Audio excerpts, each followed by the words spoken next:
Hi everybody, welcome to the O'Connor Elder Law Show. I'm your host, Melissa O'Connor. Today I wanted to talk to you about probate and what is a probate asset and what isn't a probate asset. So I've received many different phone calls from people who are confused about the probate process, why they need probate, if they need probate, and what the heck which items, possessions of their loved one require probate. So essentially, a probate asset are all assets that are titled in the name of the now deceased person, the decedent, in their name only. So should your loved one have bank accounts that have two people on the account, it's a joint account, them and somebody else, that's not a probate asset. The monies in that account now belong to the co-owner. Another instance is titles to homes. If the property, the house, is only titled in the now deceased person's name, that is a probate asset.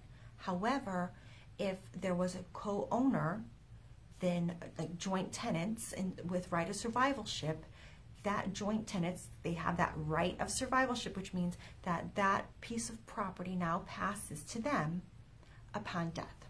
If it was tenants in common, that's something different. Also, vehicles and boats and jet skis, all those things are probate assets. Things that are titled in their name only. If the vehicle or the boat or the jet ski had two people, more than one person on the title, then that's a non-probate asset. All material effects, like watches, things of that nature that are theirs, those are probate assets. And many life insurance policies, people ask about insurance policies. If there is a pay on death designation, which almost all people, writers of these insurance policies will ask the person to do. That's the whole point, right, of life insurance, is that you name who gets the benefits upon your passing. Whoever's listed there, they get the benefits of those policies, and therefore those policies are not part of a probate. They're not part of the probate assets.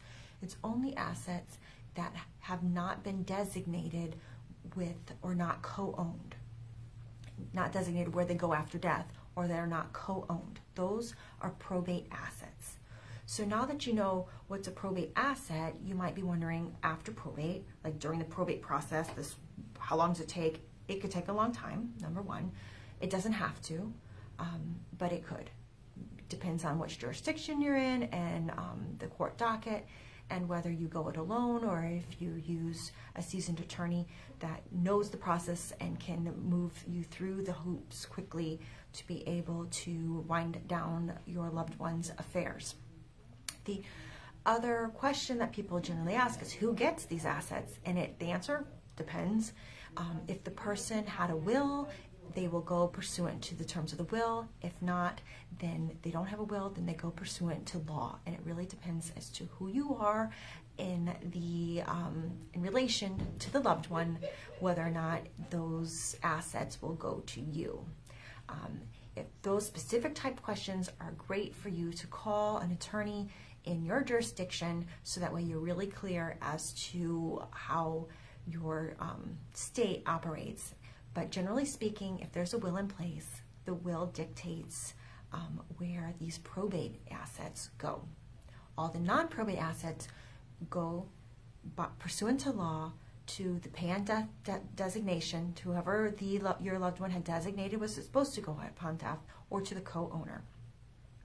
I hope this provides you some insight as to what's a probate asset and where possessions, how they're transferred upon death. If this content was meaningful and helpful to you, I ask that you like it and share it with others that might benefit, and I look forward to talking to you again. Thank you for joining me.